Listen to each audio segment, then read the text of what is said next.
You've heard of the season of creation. I'm sure you've heard of it. Ngizokhuluma ngesingisi, you don't mind, eh? Yeah. Thanks. Angizwa? Mix my language. Then I'll get confused. Okay? You've heard of season of Lent. Angit, season of Lent is what? What is season of Lent? Nako ya karisima. What is that, season of Lent?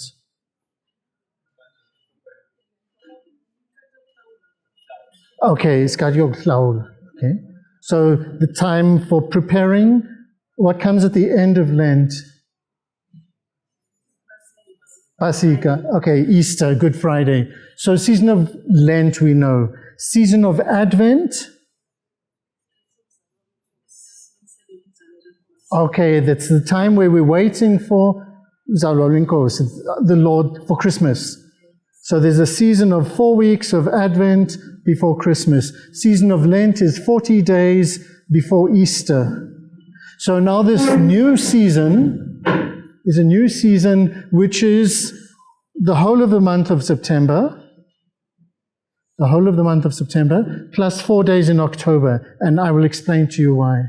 So the bishops of South Africa have said that in South Africa, we're going to have the season of creation. They were at a meeting in August.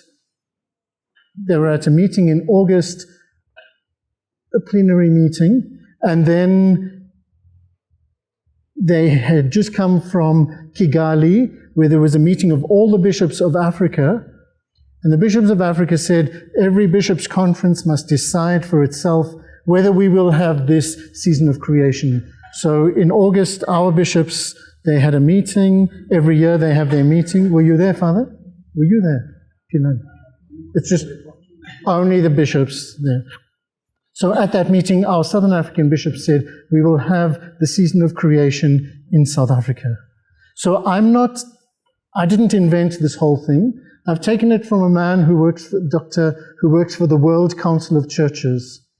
So the World Council of Churches is based in Geneva. It's all the Christian churches, Anglican, Methodist, Catholic, Lutheran, every single church that you can think of in the mainline churches, the Orthodox churches, which include the Church of Egypt, the Church of Ethiopia, all of the Orthodox churches, they belong to the Council of Churches.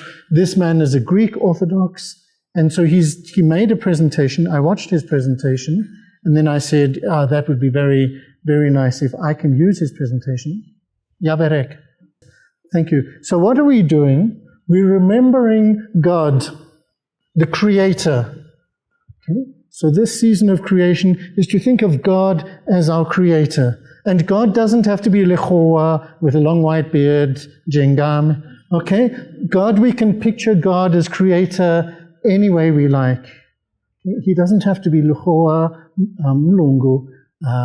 But here's an African picture of God from West Africa. It turns out from Sierra Leone and Senegal. So this is an African representation of God. But who is God? The first thing that we think about of God, God is my Creator. Who made me? God made me. Why did God make me? To know Him, to love Him, to serve Him, to be happy in this world and content for eternity. So it's not we celebrating creation, the earth, we're celebrating our God. Like at Easter, we celebrate our God, Jesus Christ, who dies on the cross and who rose again.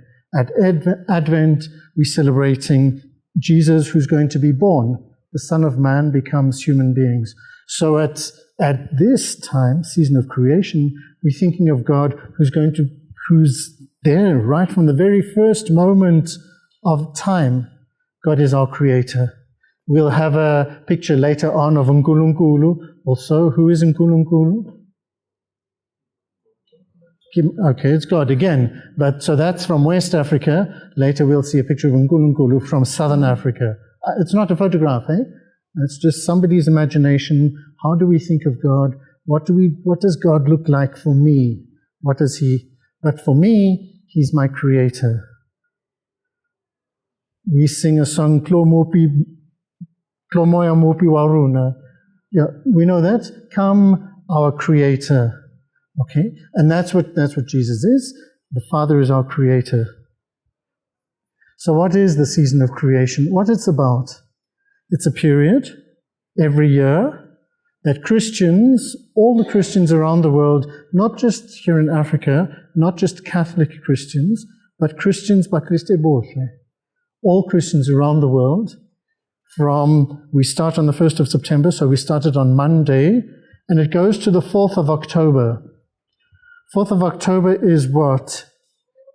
Why the 4th of October? Kimukiti wamang October the 4th. Kimukiti wa ho Francis. Kimukiti wa Francis. Okay, Francis of Assisi. You sing Father Francis. I get it. Saint Francis of Assisi. In the calendar every year we celebrate Saint Francis of Assisi on the 4th of October, and so he's the saint who's concerned with looking after animals, looking after birds, looking after nature. He's the saint in the Christian tradition where we think of Saint Francis, we think of the birds and the bees and the animals and the love of Saint Francis for creation. So we start, what is the 1st of September? On Monday it was in South Africa. Spring Day, what is spring? Summertime, it's the beginning, exactly. It's the beginning of summertime. So the beginning of summertime, which in Europe is the beginning of winter time. I get it. Because they're in the northern hemisphere, so if our summer begins on the 1st of September, their winter begins on the 1st of September. So it's the 1st of September till the 4th of October, say 35 days, 5 weeks. We celebrate, we reflect on God as creator, we reflect on the creation. Father Francis has already said that we're not very good at caring for creation. We're not very good at caring for our environment. So it's a time where we really think about our environment. We think of our environment as Mother.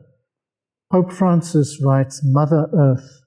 We think of Mother Earth. Our Earth is our mother. She gives us life. She supports us. She sustains us. She gives us the food we need. Where does our life come from? Our life comes from our mother, and the earth is our mother. So why do we have this? So what is the goal of the season of creation? It's to renew our relationship. Like during the time of Lent, we renew our relationship with God. We prepare for Easter. We think of our faults. We think of our mistakes. We go to confession maybe during the time of Lent. We prepare for a relationship with Jesus, the risen Lord. So what we do in season of creation, we renew our relationship with God as creator. Okay. We relate to each other because we are brothers and sisters in this creation. Nobody is more important. Mahoa are not more important than Batu Babatsu. Business people are not more important than unemployed people. Teachers are not more important than students. We all belong to this creation. God made us all the same. In God's eyes, we are all the same. Men, women, big, small, old, young, we're all the same. So we renew our relationship with the earth. We renew our relationship with the universe, that's bigger than the earth, through prayer, through fasting, through reflecting, through action. So we kind of try to get back to the idea, hey, I'm a creature. I didn't make myself. I'm a creature of God. God has given me my identity. God has made me who I am, and I'm a creature. So the season starts on 1st, it finishes on the Feast of Francis of Assisi. If you've got access to the internet and you want to get some things to do or some activities, some ideas for your school or for your parish or for your family, for your home, you can get lots of ideas at this website. Okay, Season of Creation, all one word, .org. There's lots and lots of stuff if you're looking for ideas of what you might do. So the history, we'll have a short history lesson. I'm sorry, but everything comes out of history. Everything has its history. So it was introduced in 1989 by the patriarch of the Greek Orthodox Church, Demetrios, in 1989. Some of us were not even born by that time. Some of us were already old by that time. But so this Greek patriarch, he decided, let's have something where we respect God as creator. And he suggested the 1st of September, just the 1st of September. And I will tell you why for him it's important. So then Patriarch Demetrios died, and then he was replaced by Patriarch Bartholomew in 1991. So he suggested in 89, 2 years later he's dead. Patriarch Bartholomew, he's in charge of all the Orthodox churches in the traditional Orthodox churches in Europe. He became the Pan-Orthodox Patriarch, and he said that this day should not just be for the Orthodox churches, it should be for all the Orthodox churches, and it should be ecumenical. That is Catholics and Anglicans and Protestants and born-agains and whatever church you belong to. Let's take the 1st of September as a day to pray to God, the Creator. So then in 1997, the European churches decided. In 2008, the World Council of Churches, that is, so the suggestion came from the Greeks, but then the idea,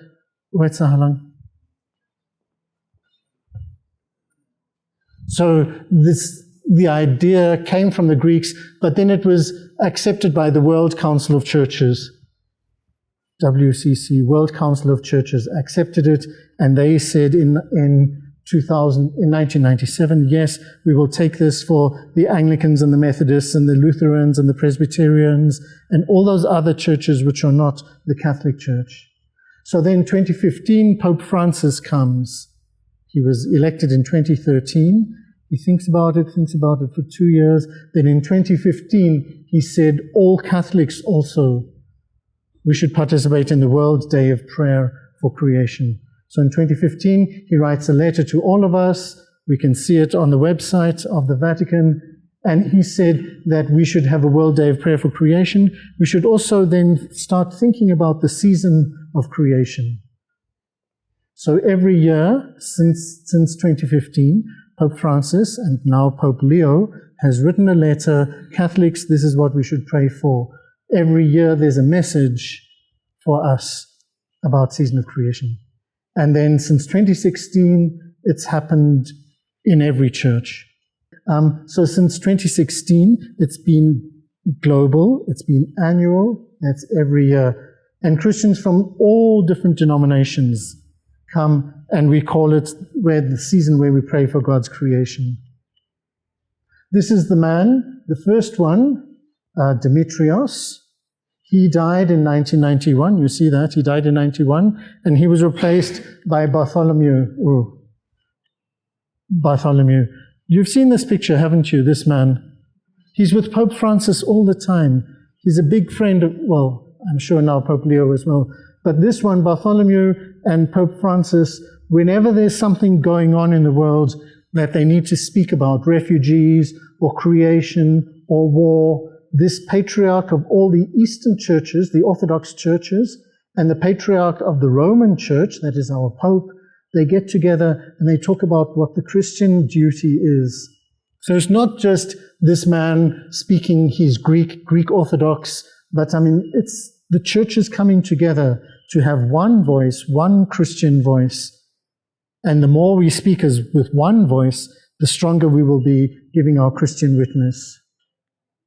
So let's go back to him. So his first idea in 1989 was that the 1st of September every year. Why do we do it? Giving thanksgiving for the gift of creation and also praying for the protection of creation. So the first thing is to give thanks. The second thing is to pray for the protection of creation. So that's in 1989 when he first proposed this. Why? He said, why the 1st of September? There's an old Greek tradition or Eastern tradition. The Catholics of the East, they said there's the reason for the 1st of September plus the signs of the times. As Father Francis said, We're looking, we see that we don't care for creation very well. There's a cause for concern. And so that's one of the signs of the times. This crisis that we're going through, changing weather, global warming, the rubbish, all the rubbish that's being produced. Every day we have more and more and more rubbish. There are plastic trays over there. There's plastic lids on the trays. What's going to happen to the plastic? There's paper serviettes there. What's going to happen to the paper serviettes? At least the cups, we can reuse them again and again and again. But, rubbish is produced every day. And that's a crisis, and that's a problem, because what happens to all that rubbish?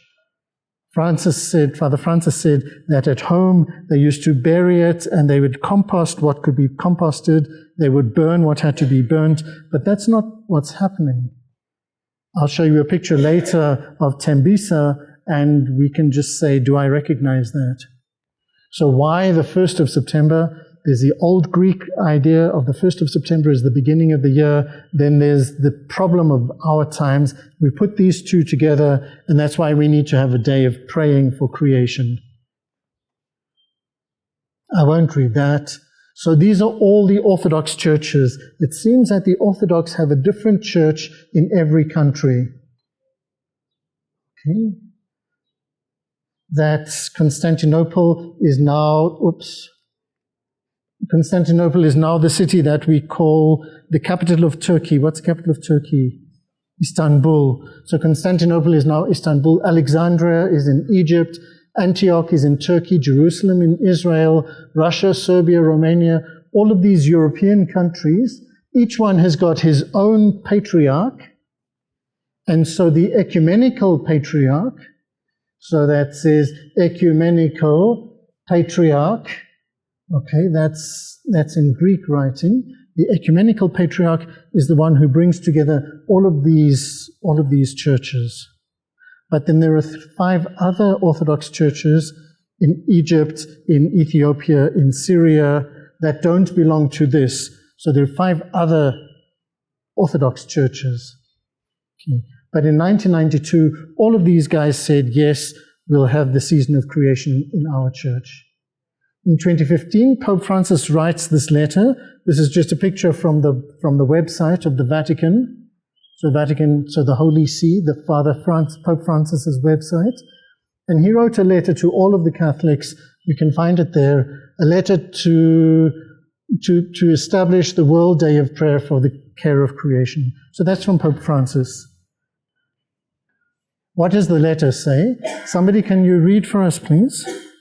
Somebody who's got a strong voice. My voice is getting tired. The annual World Day of Prayer for the Care of Creation will offer individual believers and communities a fitting opportunity to reaffirm their personal vocation to the stewards of creation, to thank God for the wonderful hard work which has entrusted to our care, and to implore His help for the protection of creation, as well as His pardon for the sins committed against the world in which we live.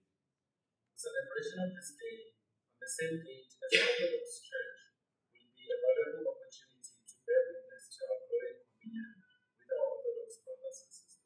Thank you. Thank you. So, what are the reasons? So, to pray, to reaffirm our vocation, to care for creation.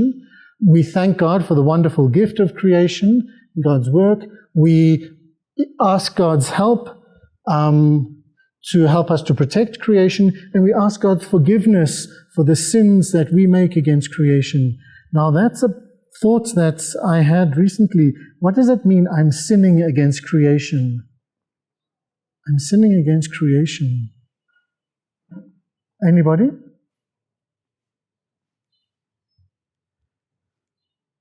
I'm sinning against creation. Che sono? Che siete? What's that? Sorry?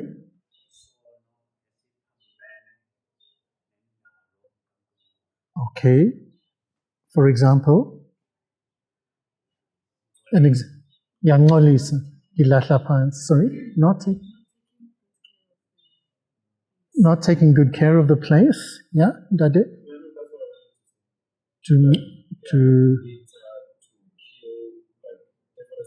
Deforestation, chopping down forests, just to burn the wood. Water pollution, air pollution. Thank you.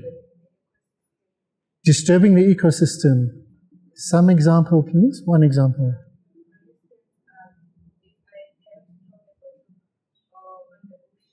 Yeah.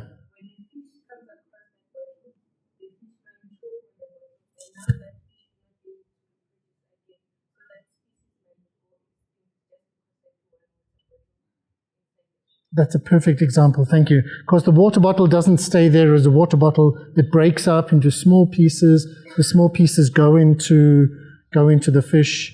And again, the fish cannot reproduce. The species can go extinct. And so we sin against creation. And maybe once or twice I've heard people come to me in confession and say, Father, I did this or I did that. The worst one is pollution. He's putting chemicals into the river.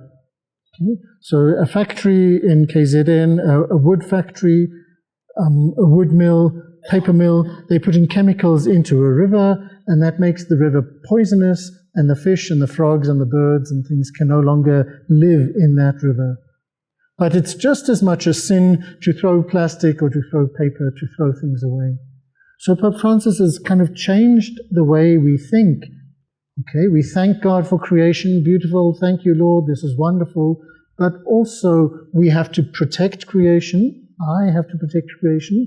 And I have to ask God's forgiveness when I ruin creation, when I spoil it. Okay, so then in 2021, so 4 years ago, just after the pandemic, during the pandemic, everything was locked down. These three guys couldn't meet. Who's the one on the left? On the left? Bartholomew, the one in the middle? And the one on the right? That's us. He's Justin Welby. He's the leader of the Anglican Church. So he's the Archbishop of Canterbury. So that's the leader of the Church of England, the Anglican Church, which we have Anglicans in all over the English-speaking world. We have Anglicans. So these three people on their meeting, the first time they did after COVID, they were able to say for 2021, this was their message. Climate change is a devastating injustice against the poorest people in the world. The poorest people are the ones who suffer the most, because the poorest people are the ones who are involved in agriculture. And I saw Father Francis is experienced in agriculture. He was busy digging there like he was back home in the village. Okay, so the poorest people, when there's a drought, when there's a heat wave, when there's no water, or when there's too much rain, the poorest people are the ones who suffer first from global climate change. These three old men, I'm sorry, it's all three old Mahoa, old guys. Firstly, the problem is they're old. The second problem is they're really representing the global north, the Church of the North. Even though he's from Argentina, we think of Argentina as still the global north. But gradually, the weight of Christianity is going to move to the global south, to Asia and Africa and Latin America. So one day, maybe after I die, but while Swazi is still alive, one day you'll have these three women leading the three churches, important churches of the world, from Africa. So it's a moment that's important. Our children, their future, and the future of other generations depend on what we are doing now. What we are doing now has effects for our children and our children's children. And so they were meeting ahead of a meeting in Glasgow, the meeting about climate change in Glasgow in 2021. So since Pope Francis wrote his letter in 2015, Laudato Si, about caring for our common home, it's a big, thick letter. I should have brought a copy of it. Thick letter, 70 pages, about caring for our common home, caring for water, caring for other animals, caring for our brothers and sisters, caring for the neighborhood, caring for plants and trees. Since Pope Francis wrote that letter, called Laudato Si. We've got people all around the world, here in the Philippines, here in East Africa, doing things in the garden, doing things in the countryside, trying to learn about nature, learning about how we depend on nature. All of our food comes from farmers. Most of our food is pollinated by bees. So bees go around and they pollinate food. If bees are dead, then food is not being produced anymore. So around the world, people are getting involved. Catholics, Christians are getting involved in Laudato Si, in caring for the environment. And I think that's a very strong movement all over the world. So local churches, so this is a local church, the church here of Ivory Park. When was it, July? We were at the cathedral in Johannesburg. June. In June, we were at the cathedral in Johannesburg. Again, people coming from that local church and finding out what can we do about caring for our creation. So going back to 2016, there's been a theme every year for caring for creation. Some of you might remember some of these themes. The theme for 2025 is what? Making peace. Okay, let's just see that. So here we are, making peace with creation 2025. These are previous years. Each one has a different theme. Each one is based on a Bible verse. The verse for this year is the garden. God gives us a garden of peace. So it's from the prophet Isaiah. Sorry if it's too small. Isaiah chapter 32. God is giving us a garden. God is hoping that there will be peace in the garden, like the Garden of Eden in the book of Genesis. So every year there's a different Bible verse, there's a different idea, a different way to sort of get into the idea of creation. But why must we make peace with creation?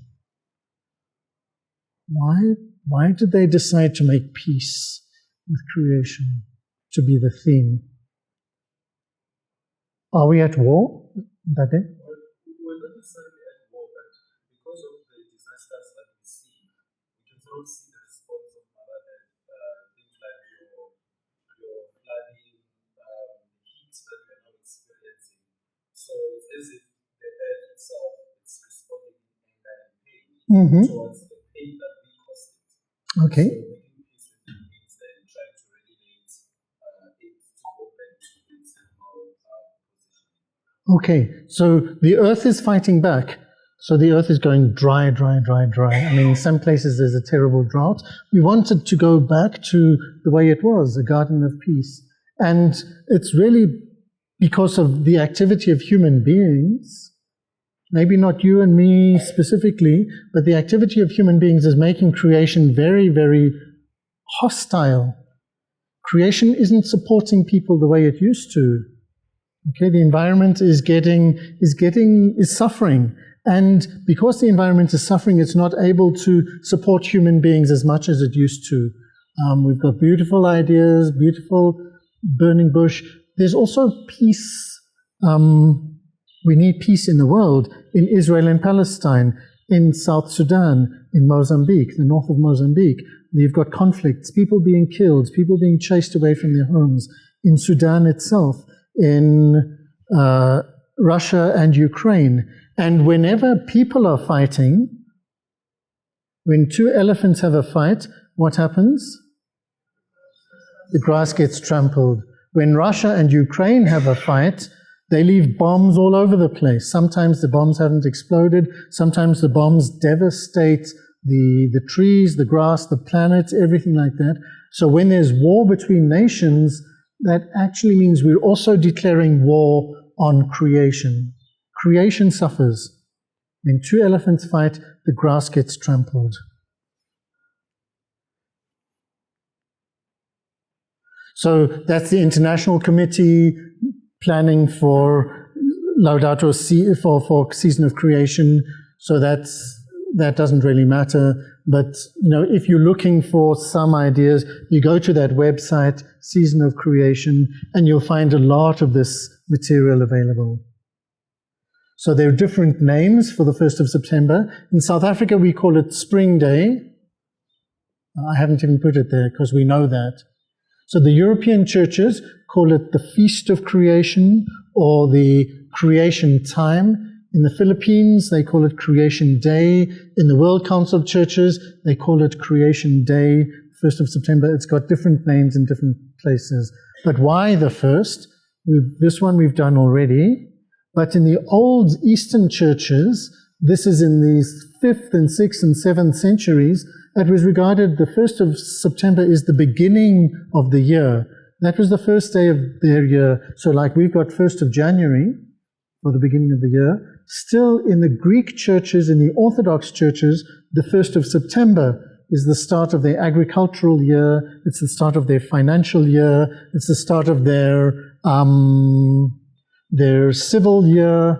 1st of September for them, I don't know why they don't start on the 1st of January, as we do, but it's an ancient tradition that goes back hundreds of years. In fact, more than 1,000 years. And they have, in the Greek Orthodox Church, or the Orthodox churches, they have something called the Feast of Indiction. That's just another name for beginning, the Feast of Beginnings. So they said, let's celebrate our Creator at the beginning of the year. So for them, the first of the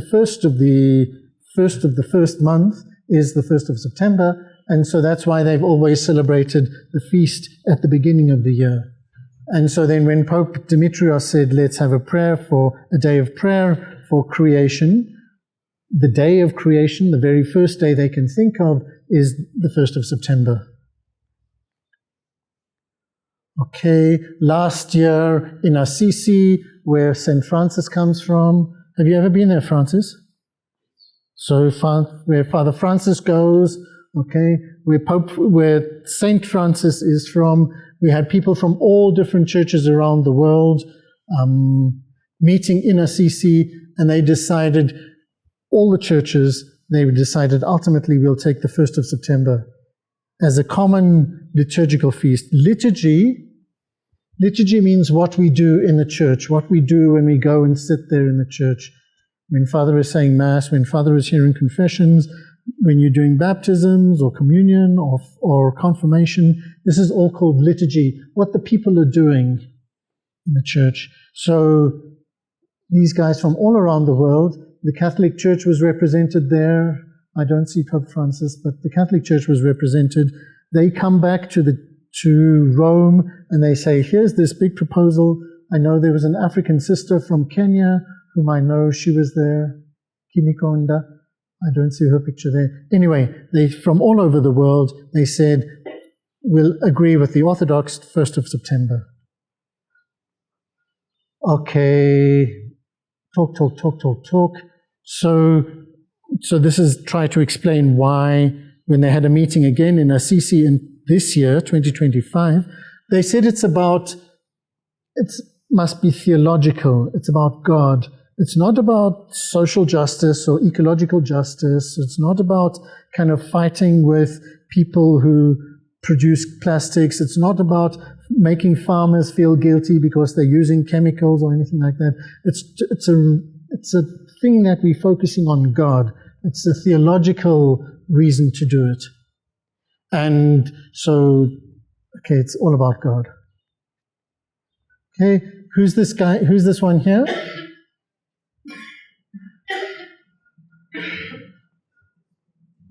Nkulunkulu. Okay, remember I said I'll show you Nkulunkulu? So this is a Zulu artist trying to represent God, trying to show this is what it's about. So it's about we celebrating God as Nkulunkulu means what? The name Nkulunkulu, what does that mean? Sorry? Almighty, okay, bigger than big. What do we say about Nkulunkulu? Okay, he made the heaven and the earth, the creator of the heaven and the earth. Okay. Mudimu. What do we say about Mudimu? What's the job of Mudimu? Or what has Mudimu done for us?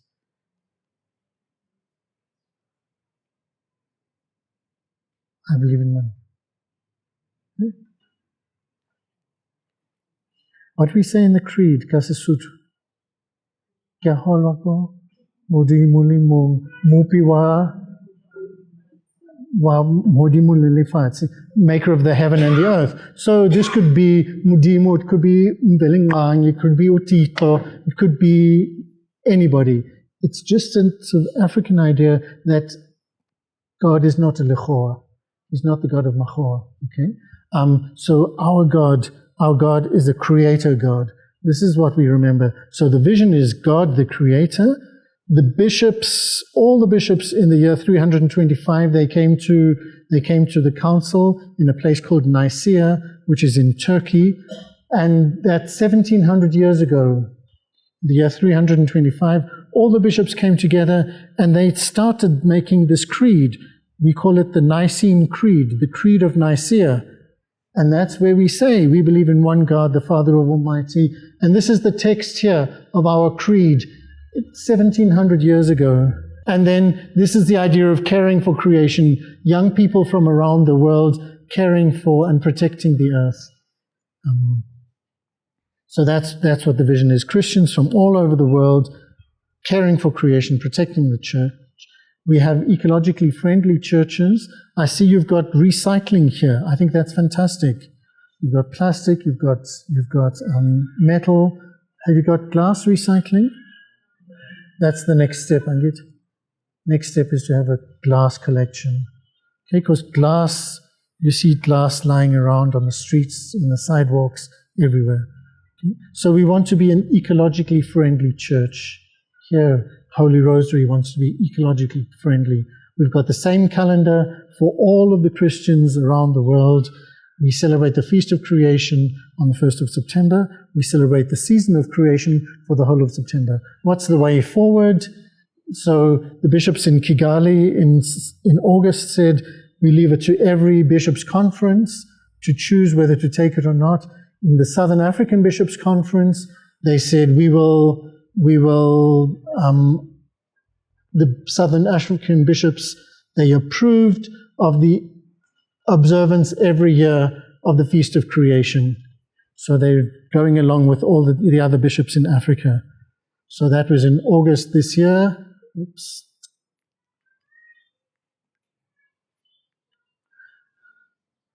That was in August this year. All the bishops from Africa met in Kigali. And then Southern African bishops met in Pretoria, and they said, we will do it. So it's not just Catholic, it's Christians from all over the world. Then this is another text from Rome. They said, here are some prayers that you can use. And they've given us prayers. They've given us readings. They've given us readings for Mass. They've given us prayers for Mass. So Pope Leo celebrated, I don't know if you saw pictures or news of Pope Leo celebrating Mass in the garden at the Vatican. You saw it yesterday. Okay. Wonderful. So he was using these new prayers, and Father Benoit has them, and those prayers have been translated into French, English, Zulu. Have we done it yet in the Bishops' Conference? Why? We're slow, but we'll do it, hey? Zulu, Sotho, Tswana, Pedi, Tsonga, Changan, all these languages in South Africa will have these prayers available for the specific purpose of praying for creation, caring for creation. And they said, these are some readings. We can take the readings from Genesis, the readings from Jesus' wisdom, things like that. This is Tembisa. I'm sorry, can you see what this is? Do you think that's friendly to the creation? I mean, sorry, it's too light here, but these are rubbish bags. This is rubbish dump all over here. Father Francis said that where he was living, they didn't have rubbish collection every day. In fact, he never saw trucks to come and collect rubbish. It seems the same is happening in Tembisa, just down the road from us. I would say we're not very friendly to creation. We need to make peace with creation. We need to say, this is part of my life. This is part of who I am. Are we at war with creation? We said we're not at war with creation, but creation is fighting back. We're damaging creation. Mother Earth is suffering, and people are beginning to suffer because Mother Earth is suffering. What do we need to do to make peace? Peace doesn't just mean we're not in conflict. Peace also means we're living together side by side. We're living well with creation. We're sure that creation thrives, that creation must be really kind of doing very well. The birds, the trees, the animals, there are not too many animals here, even the cats and dogs, they are other than human beings. They should be not suffering because of us. We have to seek, so peace means that we're looking for the very best for the other one, for the creation. So is there a park here called Ivory Park? Is there a park, like a place where you can go and play and sit under the trees, called Ivory Park? Have you been to Mongameli?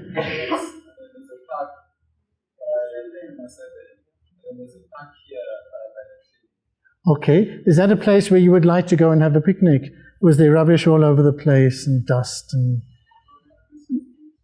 Dade. Good morning.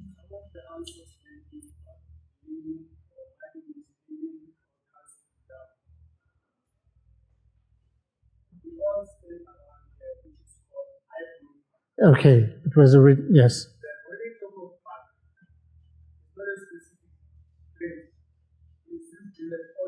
The whole village.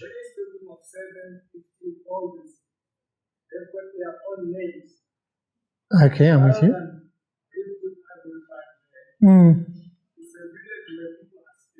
Okay.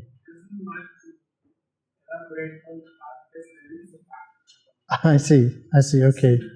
Yeah. Okay. Okay. Do we have a Mongameli Park? Yes. Mongamedi? Yes. We used to stay there, so by the school. Is it nice? Well, Was it dust? It's father, because well, there are efforts that are there to look after the park, right? Yes. But it's short-lived. So sometimes they come and fix and clean it in the next week or so. It's back and clear that been dated and so on. So Okay. it's only habitable for a short period of time. Right. Other things like crime and stuff like that. There's just a lot of people effects that are there, but yes, there is a park. There is a park at Mongamedi. Rietvlei Nature Reserve.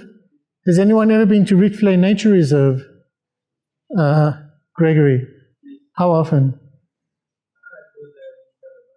Gregory goes there quite a lot. What's it like? It's quite nice.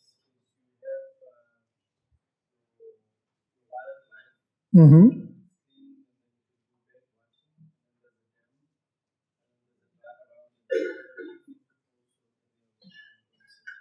Okay, thanks. Is Gregory the only one who's been to Rietvlei? You must take your young people here, let them also see what nature is like when it's nice, where there's a dam, where there's birds, there's wild animals. That's an opportunity for us to learn about nature, to see about nature, and to say that it's not so terrifying. It's not so scary to be kind of making peace with nature, finding my space. Hey, are you very tense when you're there? Or are you chilled? Are you very tense? Or are you very relaxed when you're there? Very relaxed. Then you have to be careful, because the rhino is bigger than you are. So Rietvlei is not far from here. It's between here and Pretoria, isn't it? Like in the it's not far from here at all. Mongamedi Park. Sometimes it's nice. Sometimes it's beautifully fixed. Other times it's kind of being vandalized and destroyed. So there are places around here, not very many, where we can go and actually spend some time in nature, making friends with nature. How can you improve your relationship? What are the things we can do? I've just got 4 suggestions here, but in fact, you can do your own ideas. This is your parish. This is your Ivory Park. This is your space. you can see what the needs are. You can see what needs to be done, what can be done. Some activities can be with young people.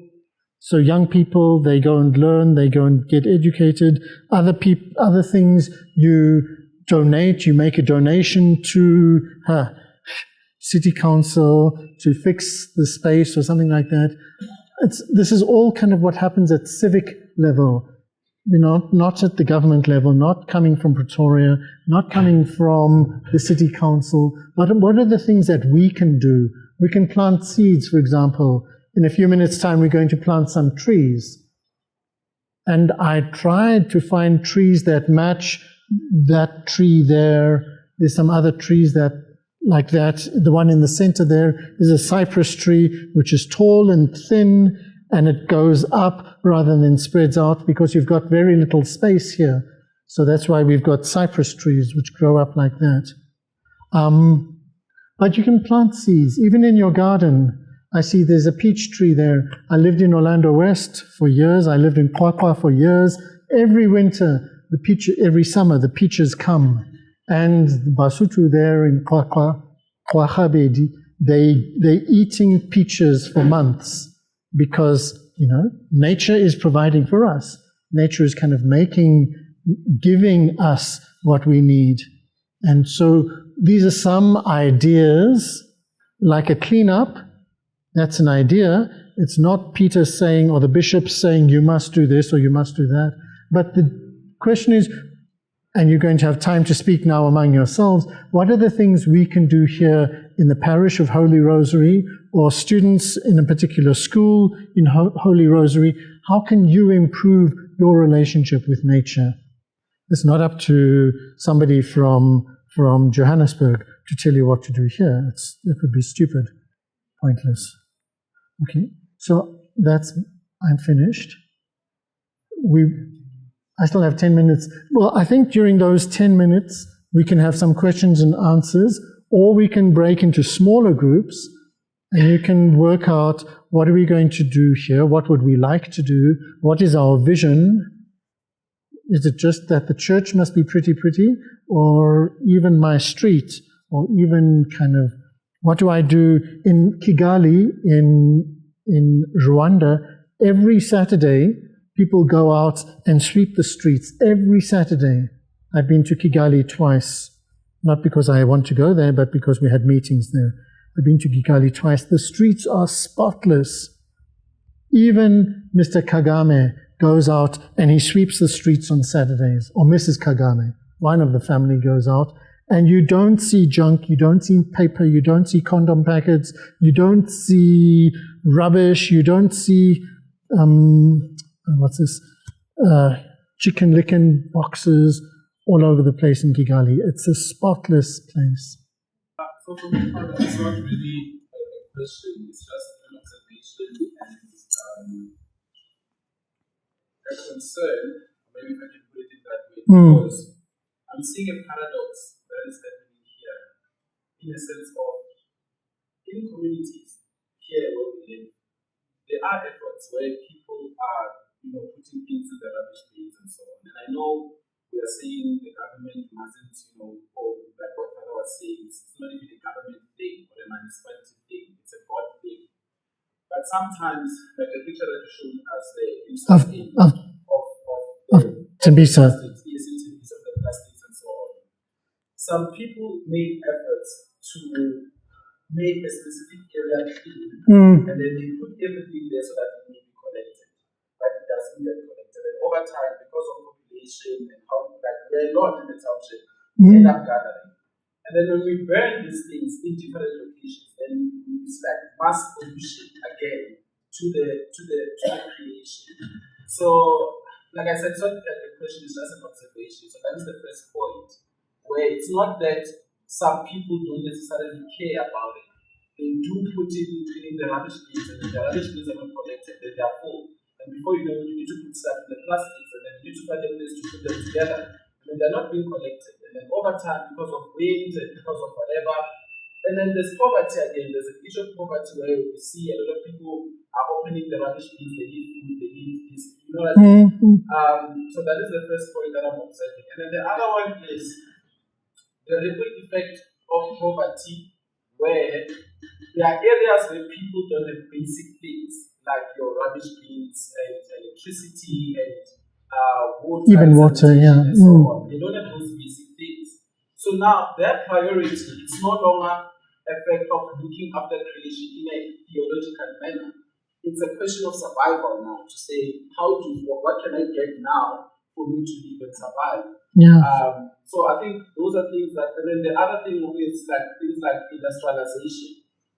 We see what capitalism is now doing in the world. Even the governments are now pushing more for making money and plastics and mass production in order for them to make more money. So I feel like we are at war. Are we not fighting a losing battle? I don't know, but yeah, that's my 2 cents. Yeah, those are 2 very, very good cents. Okay, I mean, we really are. Pope Francis speaks about this in his letter from 2015, Laudato Si, that people are trying to make money. Firstly, people are trying to survive. That's the first concern. People need to survive. We need to be able to eat every day, to feed our children. We need to kind of be able to get to school, to wear decent clothing. The basic survival skills are the most important. And then it seems that nature or the environment is always the one that is suffering because of that. And I think your church is very aware of it. But priority number 1 is to look after yourself, to survive. And then, these plastics are there. As you say, the dogs come. You didn't say the dogs. I'm thinking the dogs. But also, dogs come in open bags. People come who are desperate for something. They'll look here for rags. They'll look here for food, maybe. They look for plastic to get kind of money for recycling there. And then, so that's nicely collected. It's nicely piled in one place, just outside the shops here. Nicely collected. Within a week, it's all over the pavements again, or it's all over the road again. So this is civic action. Local people have kind of tidied up, done very nicely. But if there's no follow-up then from the local government, that's a problem. And I think we really have to elect local governments that are competent, a local government that will be able to do what local government should be doing, providing sanitation, providing water, providing electricity. Because there's a limit to how much we can do as citizens. The next level up has to sort of take the next step. You're going to say? No, I was just saying that at one point we create a solution by putting all the beds in one place, and then over time we never collected, we buried it, and the more we bury it again, we're contributing to. So it's more like we create a solution here and a problem there, and then if we stop creating a solution problem, then we have a land problem. Yeah. It's just difficult to really find the balance. Yeah. There's a big dump on the M1, big dump where they just put lots and all of our stuff, all the stuff that we've wasted, we're not using anymore. One of the things we can do, a small contribution we can do, is not to buy water in plastic bottles. I'm sorry, I don't know who did this here, but sometimes it's necessary, okay? But if we can avoid this, we avoid using plastic, we use glass more often. So Coca-Cola, Sprite, Pepsi, Fanta, there's all sold now in plastic bottles because plastic bottles are very easy to throw away. And then the company, Coca-Cola, Sprite, Pepsi, Fanta, they don't have to be responsible for this plastic packaging they have created. We use it once, we throw it away. When I was growing up, milk used to come in glass bottles, Coke used to come in glass bottles, everything came in glass bottles. We took more effort to make sure that it would go back to the shops and we'd get 5 cents for the glass bottle. The milk would be collected, the bottles would be collected. The next week, the next day, milk would be served again in glass bottles. So they say that plastic is recyclable, but only 1/10 of all the plastic in the world is even recycled. All the rest is just ends up in dumps, in the streets, everywhere. So I think if we go back to paper packaging rather than plastic bags, okay? Yeah, I mean, there are friendlier ways so that we don't make waste in the first place, to avoid creating waste, to avoid creating waste that'll be there. Plastic can be there for hundreds of years. This hard plastic can be around for hundreds of years, even if it's in the sun and the water. This plastic here is softer. This plastic on the label is even softer. So this is a very complex thing. It's 1, 2, 3 different types of plastic. And you can recycle that, you can recycle that, you can recycle that. But firstly, you have to separate them into 3 different waste streams before they can be recycled. So it's much easier just to throw it away when you're finished with it. What are you going to do with your bottle, Swazi, when you're finished with it? Yes, you haven't opened it yet. Ah, my lady. Okay, sir.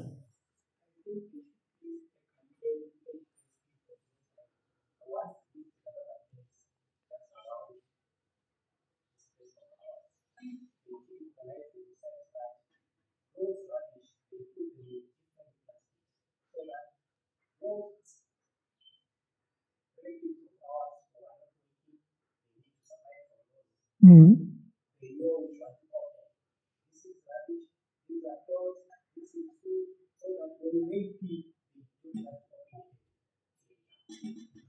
Thank you. So that's to help recycling. That's what we do at our house.